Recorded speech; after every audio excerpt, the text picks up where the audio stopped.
کوئی بہت بڑا سوال نہیں ہے، کوئی بہت بڑا مسئلہ نہیں ہے، یہ ہمارے اپنے گھر کا معاملہ ہے۔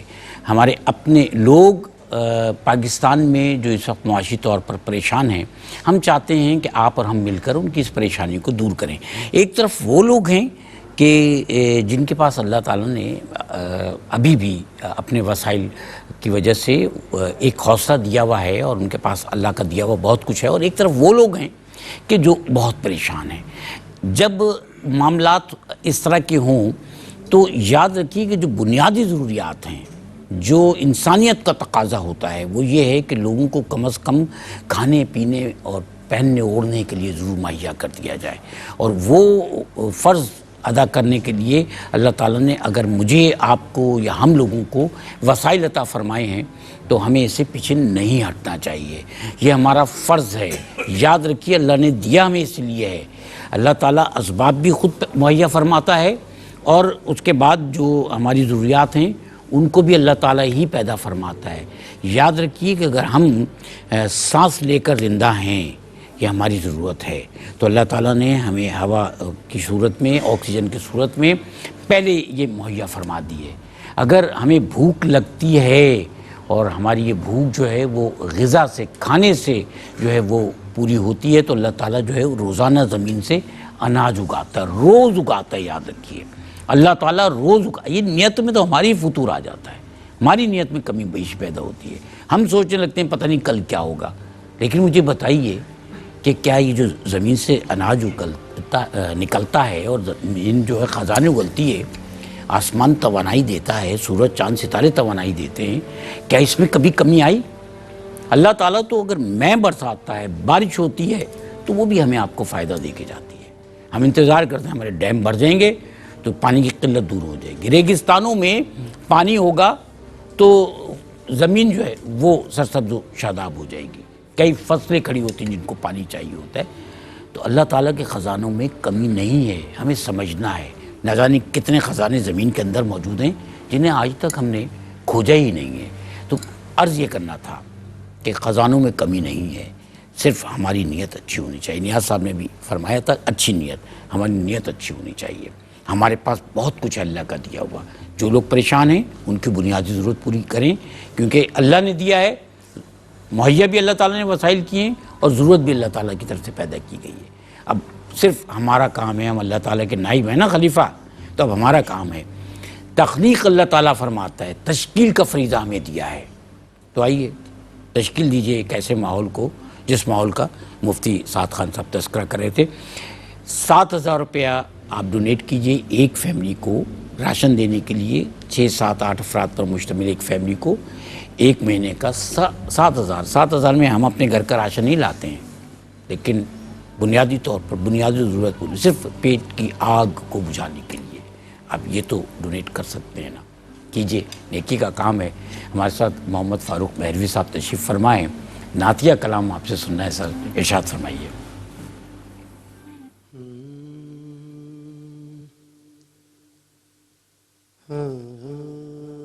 مدینے سے بلاوا آ رہا ہے، مدینے سے بلاوا آ رہا ہے، میرا دل مجھ سے پہلے جا رہا ہے، میرا دل مجھ سے پہلے جا رہا ہے، یہاں مرضی نہیں چلتی کسی کی، یہاں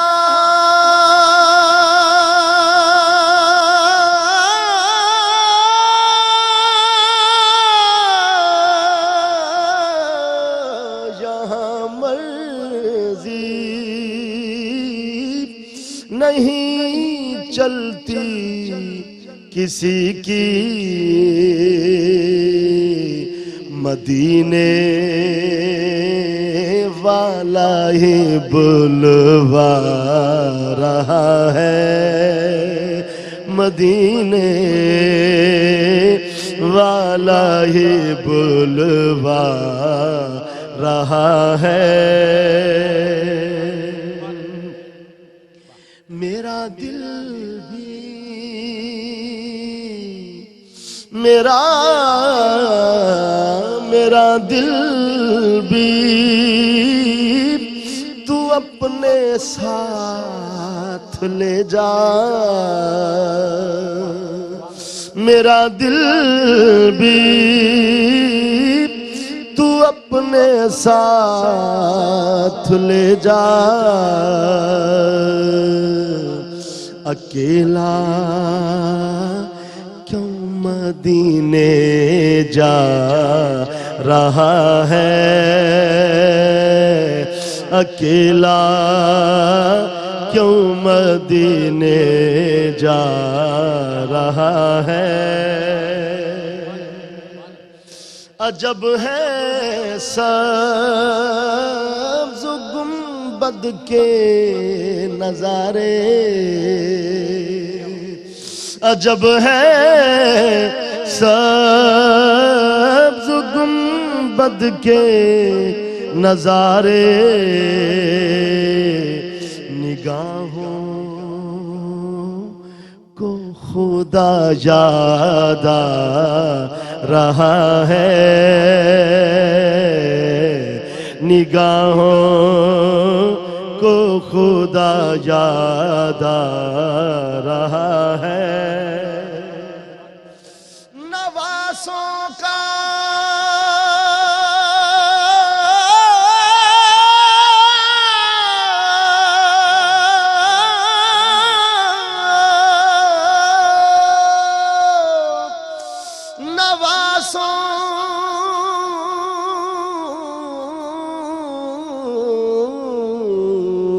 نواسوں کا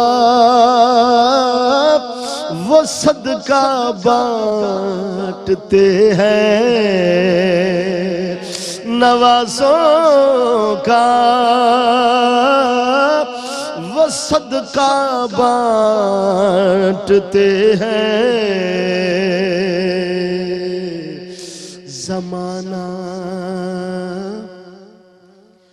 زمانہ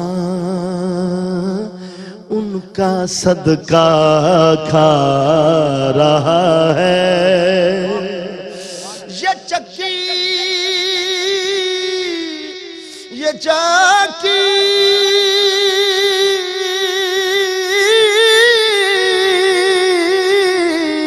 یہ چکی سیدہ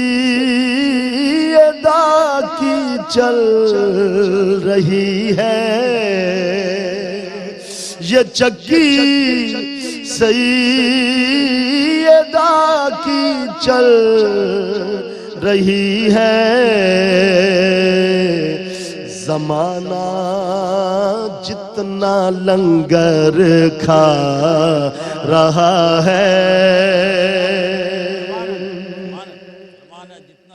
سواری حشر میں گزری ہے کس کی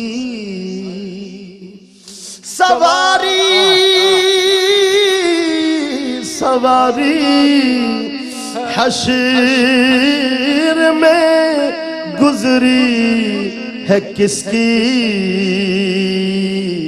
سرے انسان جھکایا جا رہا ہے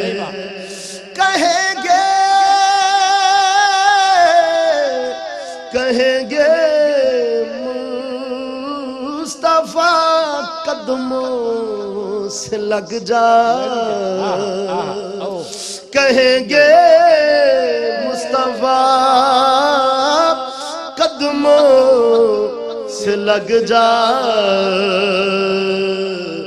در زہرا سے ہو کر آ رہا ہے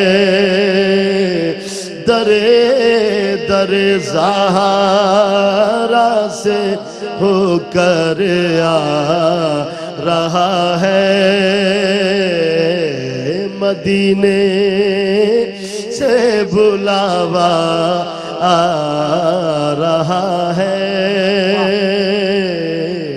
میرا دل مجھ سے پہلے جا رہا سبحان اللہ سبحان اللہ سبحان اللہ کیا بات ہے میرا دل مجھ سے پہلے جا رہا ہے نیاز صاحب پہلی دفعہ جب ہم مدینہ پاک گئے ہوٹل میں گئے سامان رکھا اور اس طرح سے کھڑکی کا پردہ لگ کیا جیسے لگ کیا سامنے مینار نظر آ گیا اب یقین کیجئے وہاں رکنا محال ہو گیا سامان رکھتے ہوئے سوچئے ابھی جب فوٹیجز چل رہی ہوتی ہیں تو ہم وہیں پہنچے ہوئے ہوتے ہیں جیسے ہم نے پردہ ہٹایا کھڑکی کا سامنے مینار ایک دم سے ہم نے کہا چلو یار پہلے یہاں چلے کیا سکون ملتا ہے کیا مزہ ہے وہاں پر اس میں کوئی شک اوہ آپ فرما رہے تھے مفتی سعد صاحب کیونکہ آپ لاء کے اسٹوڈنٹ ہیں لیکن معاشیات پر بھی آپ کی تھوڑی دسترس ہے کووڈ کے بعد جو معاملات ہوئے مہنگائی ہوئی ایک طرف لوگوں کو جو ہے وہ کچھ کاروبار میں معاشی اعتبار سے پریشانیوں کا سامنا کرنا پڑا دوسری طرف ایسا بھی ہوا کہ کچھ لوگوں نے فائدے بھی اٹھائے جی بالکل آپ صحیح کہہ رہے ہیں کہ جیسے ہم اگر اپنے پاکستان کے نظام کو دیکھیں ہم نے وہاں دیکھا کہ جہاں لوگوں نے اپنے گھر کے دسترخوان وسیع کر دیے اور ان لوگوں کی مدد کی وہاں ہم نے یہ بھی دیکھا کہ لوگوں نے اس موقع سے فائدہ بھی اٹھایا جیسے ہم کہتے ہیں کیپٹلسٹ اپروچ ہوتی ہے جن کا صرف مادہ پرستی ہوتی ہے جو مال کو اپنا تمام سب کچھ سمجھ چکے ہوتے ہیں جہاں اب سٹیٹ لیول ہے ہم نے ایک جگہ مدینہ کی ریاست کی بات کی وہ تو اس کی بات نہیں کرتا وہ تو جذبہ ایثار کی بات کرتا صحیح بات ہے اب جس پر ہمارے آج کل ریاستیں چل رہی ہیں وہ کیپٹلسٹ اپروچ ہے جیسے آپ نے مال مویشی کی اگزامپل دی مجھے ایک شخص تھا اس نے بتایا کہ وہ باقاعدہ کراچی سے جا کر ان علاقوں سے مال جمع کیا ان سے کم داموں میں لیا تاکہ وہ ابھی بڑی عید آئے گی تو اس میں اچھے داموں میں ان کو سیل کر سکیں ٹھیک ہے جہاں کووڈ کے بعد آپ کو ایجوکیشن فیلڈ میں ریلیف دینا چاہیے تھا ہم پرائیویٹ سکولز میں دیکھیں کالجز میں دیکھیں انہوں نے فیسیں بڑھا لی جہاں ہمیں ریلیف دینے کی ضرورت تھی اب بہت نام اب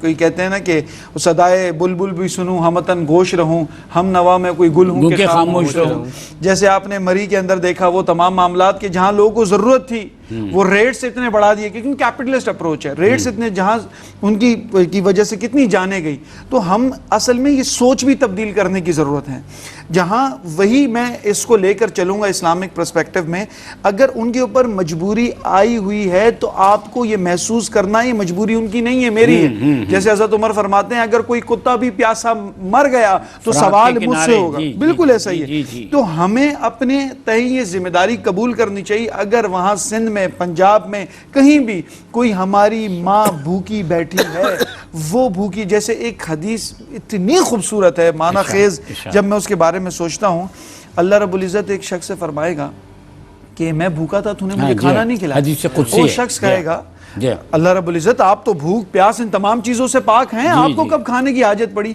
فرمایا کہ میرا وہ شخص بھوکا تھا تو نے اس کو کھانا نہیں کھلایا پیاسا تھا پانی نہیں پلایا اس کے پاس کپڑے نہیں تھے تو نے کپڑے نہیں پہنائے وہ ایسا ہی تھا جیسے میں پیاسا تھا میں بھوکا تھا تو نے کھانا نہیں کھلایا اب اس سے بڑی مثال ہمارے پاس کہاں میں کیا بات ہے اچھا میں آپ سے عرض کر رہا ہوں بار بار میں آ جاتا ہوں اس بات پہ کہ آپ کا کیا آبزرویشن ہے انٹیریئرز میں بھی آپ کی پوسٹنگز رہی بڑی سادہ سی زندگی ہے وہاں لوگوں کی چاہے وہ پنجاب کے انٹیریئرز ہوں کے پی کے ہو سندھ ہو بلوچستان ہو لوگ جو ہیں وہ کھانے پینے کے علاوہ یہ بہت زیادہ جو ہمارے یہاں معاملات ہیں ہاں ڈیزائرز اتنی زیادہ ان کی نہیں ہے پھر ان کے پاس ہمارے پاس وہ کنوینس کی بھی بڑے پرابلم رہتے ہیں نا بڑے خرچے ہوتے ہیں اپنی گاڑی نہیں ہے تو جی وہ کوئی ہائر کر لی یا آپ جاتے ہیں بڑے لمبے لمبے سفر ہیں بڑے پیمنٹس دینا پڑتے ہیں بڑی سادہ زندگی ہے اور سادہ زندگی میں وہ لوگ اس ملک کی معیشت میں ایک بڑا اہم کردار بھی ادا کرتے رہے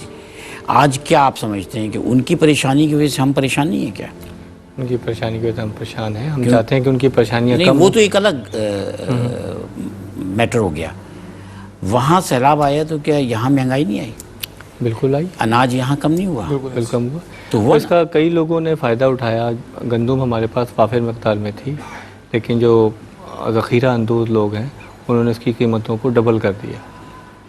ہم نے لیکن دیکھا ایک میں جس پہلو میں بات کرنا چاہ رہا ہوں، اگر وہ مستحکم ہوں گے، جی اگر وہاں زمین اس قابل ہوگی کہ وہاں پر اناج اگایا جا سکے، جو بھی ہماری ضروریات ہیں جو وہاں سے آتی رہیں گی، تو ہم خوشحال نہیں ہوں گے، یہاں پر ریٹس کم نہیں ہوں گے. بالکل ہوں گے. ان سے ہمیں بھی تو فائدہ ہونا ہے نا. ہم اس بات کو ہماری کیوں سمجھ پہلی رہے ہیں؟ ترجیح یہ ہونی چاہیے کہ ہم جو ان کے مسائل ہیں ان کو ہم کم کریں. مثال کے طور پہ جو ایریا ابھی تک پانی کے اندر ہے، ہم اس کا کم از کم پانی کو ڈرین آؤٹ کریں. کافی حد تک تو کر لیا ہے، لیکن کچھ ایریاز میں ابھی بھی ایسے ہیں جو ابھی تک پانی موجود ہے، اور پھر ان کو ہم معاشی طور پہ ان کو پیروں پہ کھڑا ہونے کے لیے تو ہم اسٹیٹ جو ہے مستحکم ہوں گے اگر وہ مستحکم ہوں گے تو ہم مستحکم ہوں گے بلا شبہ. بلا شبہ، کیونکہ ہم پاکستان ایک ایگریکلچر کنٹری ہے، زرعی ملک ہے، اور زیادہ تر ہم نے دیکھا کہ وہاں لوگ زراعت کے شعبے سے وابستہ ہیں. صحیح. اب کیونکہ فلڈ آیا تو سب سے زیادہ متاثر زرعی زمینیں ہوئیں، پھر جانور بھی وہیں سے آتے ہیں سر. مال مویشی بھی جب انہیں مال- بالکل. اور صرف سیلاب کے دوران مویشیوں کا نقصان نہیں ہے، اس کے بعد کئی بیماریاں آئیں جانوروں میں، اس سے کئی جانور، بہت سے جانور ہلاک ہوئے. حکومت اپنی دودھ سطح پہ- وہیں سے آتا ہے بالکل. سر، مکھن وہیں سے آتا ہے، اس لیے گھی وہیں سے آتا ہے. جی ہاں. تو حکومت کی بھی کوشش ہے، لوگ بھی کوشش کر رہے ہیں کہ ان کے مویشی جو ہیں ان کی دوبارہ گروتھ بڑھے. ضلعی سطح پہ جو حکومتیں ہیں وہ ان کی بھرپور کوششیں ہیں کہ مویشی کی جو تعداد ہے ان کو بڑھایا جائے تاکہ لوگ معاشی طور پہ تھوڑا مستحکم ہوں. اچھا، آپ چھوٹے سے طوطے پال لیجئے، وہ آسٹریلین طوطے کہلاتے ہیں، ان کی بھی غذا کے لیے آپ کو لانا پڑتا ہے کچھ نہ کچھ. وہاں جانوروں کی جو ہے غذا کا بھی بڑا پرابلم رہا. پرابلم ہے کیونکہ سارے لینڈ پہ پانی تھا، تو وہ کوئی گرین گراس تھا ہی نہیں، موجود نہیں تھی، جس کی وجہ سے انہیں بڑی پریشانی کا سامنا کرنا پڑا اور بیماریاں آ گئیں. بیماریاں آ گئی، اس سے کافی مویشی جو ہے گوشت وہ مہنگا ہلاک ہو ہوئے. گیا، گوشت بھی مہنگا ہو گیا، دودھ مہنگا ہو گیا. ہم یہ بات نہیں سوچتے کہ دودھ کیوں مہنگا ہوا، گوشت کیوں مہنگا ہوا، سبزیاں کیوں مہنگی ہوئیں. جی آپ نے یہاں ایک بڑی خوبصورت بات ایک اٹھائی اکنامکس سے. آپ سوچ رہے ہوں گے پتہ نہیں مفتی صاحب اکنامکس کے اوپر بات کر رہے ہیں، لیکن بات یہ ہے کہ میرا اکنامکس سے شوق تھا. دو طرح کی چیزیں ہوتی ہیں، ایک ہوتی ہے کمپلیمنٹری گڈز، ایک ہوتے ہیں سبسٹیٹیوٹ گڈز. سبسٹیٹیوٹ. جی ہاں. کمپلیمنٹری گڈز یہ ہوتا ہے کہ اگر یہ چیز مہنگی ہو جائے گی تو سب پر اثر پڑے گا. ایک سبسٹیٹیوٹ گڈز ہے یہ نہیں تو یہ چل جائے گا. سبسٹیٹیوٹ گڈز موسٹلی ڈیزائرز کے اوپر ہوتے ہیں. جیسے اگر کسی بچے کو آپ بھیجیں، بولے بیٹا پیپسی لے آؤ، پیپسی نہیں ملے گی، کوک لے آئے گا، 7 اپ لے آئے گا، کوئی اور چیز اس کے بدلے یہ چیز چل سکتی.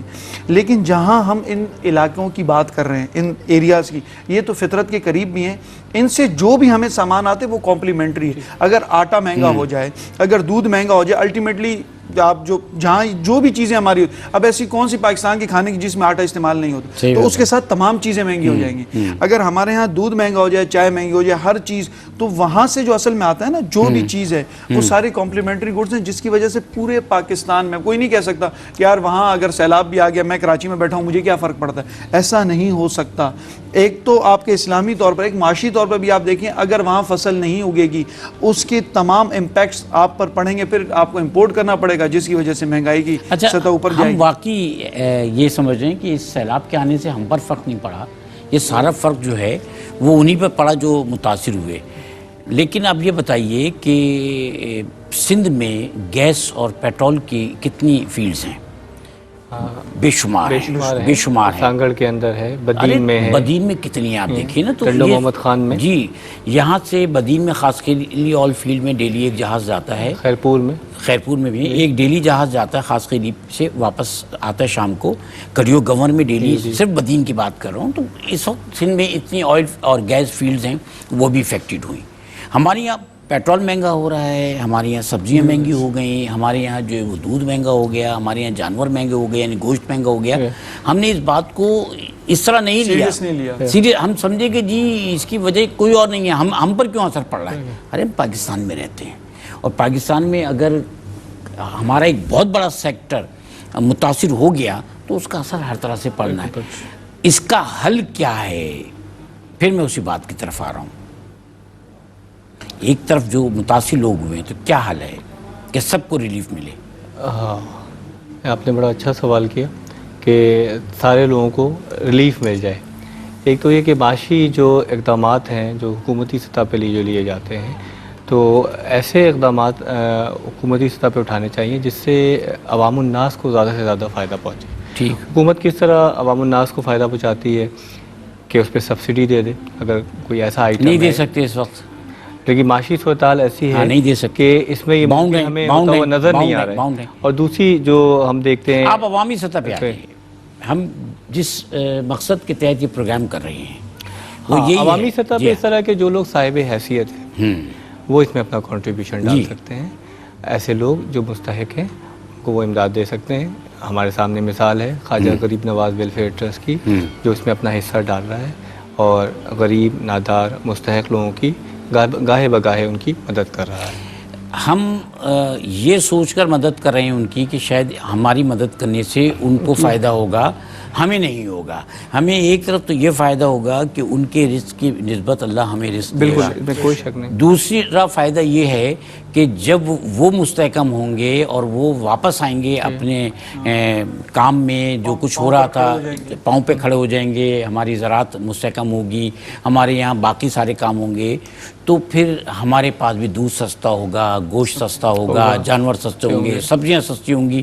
ہم نے یہ نہیں سوچا. ایک وقفے پہ جاتے ہیں اور سوچتے ہیں کہ ہمیں اپنے بہن بھائیوں کے لیے کیا کرنا ہے، کیسے ان کو پاؤں پہ کھڑا کرنا ہے تاکہ ہمارے ملک کی معیشت کو بھی نقصان جو پہنچا ہے اس کا ازالہ ہو سکے.